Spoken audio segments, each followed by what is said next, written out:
The Hacker Hunter, Chapter 1, The Company. A hand, well manicured but blemished with age, reached into an open ice bucket. A set of silver tongs remained hooked over the rim, neglected in favour of a bohemian grasp. A few moments later, the hand re-emerged. Now full of cubes, it moved swiftly towards two sturdy whiskey glasses. The hand reached an all-stop to hover over one of the empty glasses for a few long seconds. The crisp, cold ice burnt the old flesh, but regardless of this, the hand remained motionless, perhaps enjoying the sensation, or perhaps the mind was so blindly distracted with the contemplation of more sobering matters. A single cube of ice, as solid as glass, dropped into the empty crystal cylinder. The cube danced around as the energy from the impact reverberated within the crystal prison. The noise from the dancing cube seemed to awaken the senses, like an alarm bell, bringing the mind back to its physical intention. Two more cubes followed. The hand moved over to the second empty whiskey glass. "You?" questioned a mature, well-spoken voice. Not waiting for a reply, the hand released the remaining cubes. A few moments passed, just long enough to squeeze the top off a bottle of Scotland's finest golden liquid. As this bitter-sharp nectar washed over the cracking cubes, a thin, barely noticeable wisp of white vapour was released in a swirl from the ice, providing a trace scent of cool Scottish air, a scent only detectable to the most enlightened of noses. The glass was raised and inspected, a little shake to rattle the ice, and then the drink was lowered towards a figure sat expectantly in the corner of the room. The seated man remained motionless. The host, an older gentleman in his early 70s, rattled the ice in the glass once more, with this gesture inviting the man to stand with him. However, the seated male, clearly younger, in his early 50s, remained motionless. In submission, the elder gentleman walked towards him and passed the glass. The seated man extended his arm and accepted the drink. In lieu of a thank you, he spoke. "You are an old cliché, a parody of an old-school Thai intelligence official, a mimic of a Cold War prescription against an enemy that doesn't even exist." Without even stopping for breath, he continued, but with even more disdain in his voice. "You are living in a fantasy built on what you think you should be. From your leather-upholstered chair to your partner's desk, right down to the musty old oil paintings hung above your wooden wall panels." The younger man lifted the glass to half a thumb's distance from his nose and sniffed, a sniff that was more like a man trying to detect poison than a quality aroma. Frozen in motion, his eyes looked up, fixated on the elder man. He took a second or two to observe the distinguished but worn face of his host. The glass was still under his nose, so he readjusted himself, poised to take a sip, and then he stopped. Eyes still fixed on his host, he continued to talk. "I'm surprised you've got room for another snifter." Doing little to contain the bitter tones in his voice, he remarked further. "Had a long lunch at your club, did you? Let me guess, lifetime membership to the Spy Club. Better still, the In and Out Club, or whatever they like to call it nowadays." Stopping again, the younger man paused to contemplate. His intense gaze remained unbroken. He continued, "No, that's too cliché even for you. If I was to guess, you would be more akin to the Liberal Club. Yes, drinks at Whitehall Place. The irony would provide you with a smug satisfaction, would it not?" The elder of the two men calmly placed his drink down on the dark green leather padding of his old partner's desk, without even so much as taking a sip.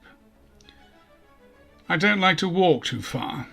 You'll find the Adam Street Club provides a good meal if that's what you mean, but I prefer my own scotch, and this is the first of the day.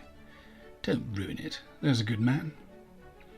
His left hand reached for the right cuff of his impeccably tailored suit, and with a sharp tug he pulled the sleeve out to reveal a cufflink, a gold cufflink, the shape of a small coat of arms. It was hard to be sure which coat of arms, but this was obviously a gesture of status. Casually, the elder man reached back towards his glass, and, picking it up, he spoke gently. "Let me tell you what I think. As a child, you played a lot of imaginary games. You gave all the other children imaginary characters to act, and made up elaborate plots for them to follow out, to a conclusion that you probably found entertaining. Your imagination must have stretched to playing army games, detective games, cowboys and Indians mainly. Anyone that didn't follow the plot of your let's pretend world would be expelled, ousted to play alone. In your own childish way, you're still making up elaborate plots, but this time you're calling it in the name of national security. You've become so embroiled in your own games that reality escapes you. You clearly crave a sense of the real, as much as a drowning man craves air, I dare say." The elder man stopped talking. Walking closer to his guest, he seemed to gleefully savour the confrontation. Leaning over, he placed his mouth right next to the still-seated man's ear and whispered, "No cliché, parody, or upholstered chair gets close to what I am." He paused, as if to swallow anger, and then coolly continued. "I'm your only excuse for playing make-believe games in the real world. So learn to lose gracefully. There's a good sport." The younger of the two men lowered his drink to the height of his belt, in the process loosening his grip on the glass, to the point where it wouldn't take much for the 40-year-old liquid held within to spill into his lap. His jaw loosened in a similar fashion to his grip on the glass. A look of irrelevance came across his face. The elder gent held all the winning cards, and, all jibes to one side, his host was an extremely dangerous man. Whatever the history, and there was clearly bad history, it was time for the younger to dispense with holding a grudge.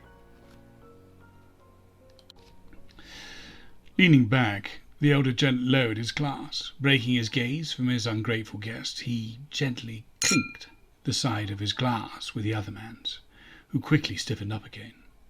Taking a few steps back to his desk, he half sat on the corner and offered a vague, partial smile to break the tension.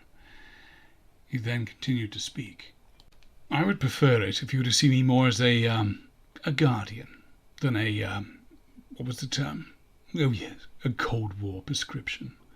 A guardian of our history, a guardian of our culture, of our influence. Take this chair." He gestured towards an old leather-studded chair. "Before me, this seemingly simple chair held the posteriors of admirals. Take this desk. Before my computer graced its elegant leather inlay, civil servants of the highest grade signed some of the most important orders ever to pass.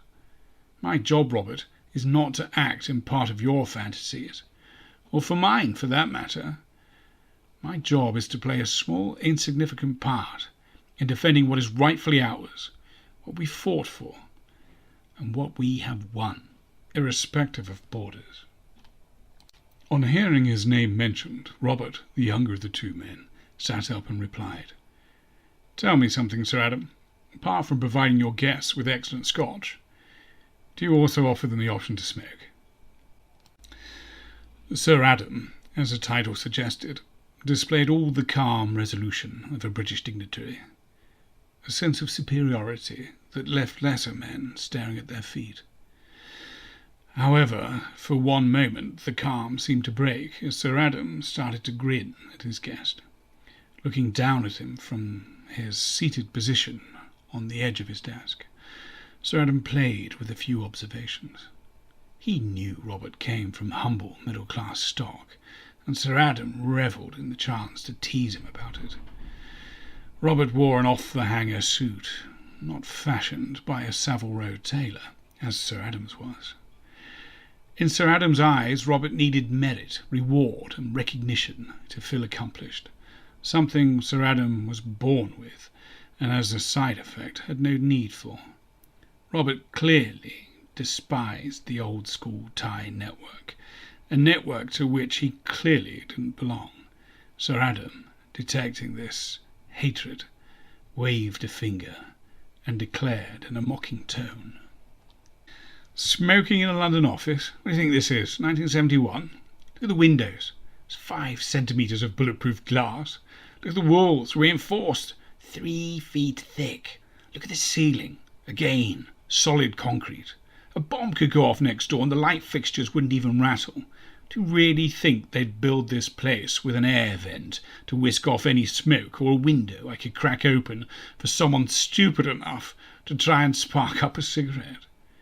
You aren't doing much to impress upon me your reputation for being one of SIS's best intelligence directors." There was a pause. Robert contemplated the fact that he had been stopped and searched before entering the room. In the process of being heavily frisked by 2 military-looking men, no doubt ex-regiment boys, his pen, his wallet, his cigarettes, and just about every other object in his pockets had been taken from him. He was surprised they hadn't removed his belt and shoes as well. Robert knew that it was more likely that all his pockets had been emptied in an attempt to remove bugs or tracking devices, rather than assassination weapons. After all, Sir Adam was the man military intelligence, Interpol, SIS, and even the NSA would turn to for help, but be far too afraid to turn on. Sir Adam made it into his 70s by removing the need for trust. Robert knew this only too well. Robert's track of thought changed to ponder why he'd been called to this meeting, and then back to wishing for a smoke, if for no other reason than for comfort. "Churchill, Havana okay for you? One of the benefits of being a Cold War cliché, as you so elegantly put it." Sir Adam lifted a box from his desk. Flipping it open, he revealed a neatly packed row of finely rolled Havana cigars. The idea of a cigar being named after a British wartime leader seemed to add more disdain to Robert's view of Sir Adam's pomp. Robert reached into the box and picked out a cigar, rolling it between his fingers and thumb in appreciation. Robert suddenly stopped rolling. A look of questioning came across his face. He held the cigar at chest height and then pointed it at Sir Adam. "Also one of the benefits of being the boss of the company, I dare say. A British limited liability company, but known as an LTD. I've always found that to be rather amusing." Robert made an attempt at a smile. His endeavour to make light mockery of the company was clearly a sign of his gratitude for this soon-to-be smoked gift. "What do you find amusing, Rob? The fact that a limited trading company, registered at Companies House, England and Wales, holds a limited liability rule of exemption. Exemption from prosecution for its directors, no matter what their actions may have been." As Sir Adam spoke, he raised a lit flame from what looked like an old Zippo lighter, but was in fact an old lighter he had taken from a German POW. The flame met with the end of Robert's cigar. The end of the cigar had been pre-cut. "That's strange," thought Robert. Ordinarily, that would be enough for him to put the cigar down, for fear of the worst. But he knew if Sir Adam wanted him dead, then dead he would be. So he decided to blow caution to the wind, and inhaled the first volley needed to fire up the end into glowing embers. A few puffs of white smoke were released into the air, and then strangely vanished. There was clearly some sort of ventilation system at work. Robert looked satisfied and reclined back into his seat. Looking a lot more relaxed, he replied to Sir Adam's statement. "Limited liability rule for England and Wales? You mean the world? Any country can try and pursue a director of a British limited company for accountability, but they'll never succeed. Not if the director's played by the book, and that's something you do very well, sir." Sir Adam's facial expression didn't change. "Tell me, Robert, how would you define artificial intelligence?" Robert gave Sir Adam a smile. Isn't that a question best directed to GCHQ? Don't they use AI for their code cracking or threat assessment systems? Or for that matter, don't the Yanks use AI nowadays for logistics? I'm asking you, Robert. Sir Adam's tone became more aggressive. Robert took a few puffs on his cigar before answering. Well, if I was to have a crack at defining artificial intelligence, Sir Adam, I would have to say that it's the ability to teach a machine to teach itself. Good answer, Robert, but wrong. Let me tell you, AI is defined as the ability for a computer to guess. Robert, who was clearly in the mood for a lighter conversation to enjoy a cigar and scotch with, replied, "A guessing computer? I'd prefer a computer that didn't need to guess, but in fact got it right. After all, isn't that what computers are meant to do?" Sir Adam took a moment to light his own cigar and then replied, "Dr. Hans, a doctor of mathematics and a doctor of physics, no less. He developed some of the earliest AI systems for British missile technology. In the early days, it was simple. A missile would recognize the heat coming from an aircraft engine and simply follow it to a point where it was close enough to detonate, and in doing so, destroy the aircraft." Rob looked perplexed. "Did your Dr. Hans develop that?" Sir Adam looked into his glass and took a sip. The cool scotch gave him a moment's bitter pleasure, and then Sir Adam rebuffed. The British military definition of AI was set by the good doctor, a definition that is now being repeated by a civilian trading under the company name of Keenan Limited. Robert announced mockingly, "Don't tell me there's more than one British liability company out there. Whatever next?" Ignoring Robert's remark, Sir Adam continued, "Mr. Cannon has a small company speculating in AI research and development. He's claiming a tax uplift of about 150% for R&D costs, though from what we can see, there's been no real R&D, yet he's coming up with formula." Robert raised an eyebrow. "What on earth are you talking about? R&D? Formula?" With a look of annoyance, Sir Adam began to explain. "Do try and join the dots. R&D, or research and development, is classified as an expense that allows British companies a tax benefit, reducing their corporation tax bill." Robert interrupted. "You can't blame a man for trying to get out of paying his tax. That's the capitalist way, isn't it?" Sir Adam put down his drink. Yes, but our translator friends at GCHQ tell us that he has no R&D going on, just formula." Sir Adam paused long enough for Robert to ask, "There it is again, the magic word, formula." "Formula," Sir Adam shouted. "Formula is the term used to describe the end result of R&D." In retaliation to Sir Adam's raised voice, Robert reverted back to his previous disgruntled state and replied, "Cut the crap. You invited me here, so explain what you're going on about, and then explain what it has to do with me. I have bloody work to do." Sir Adam seemed to take Rob's point and calmly said, "If Mr. Cannon has formula but no R&D documentation to back it up, it means he's stealing it." "From us?" asked Rob, who was now extremely interested and sat upright in anticipation. "No, worse. From the Russians."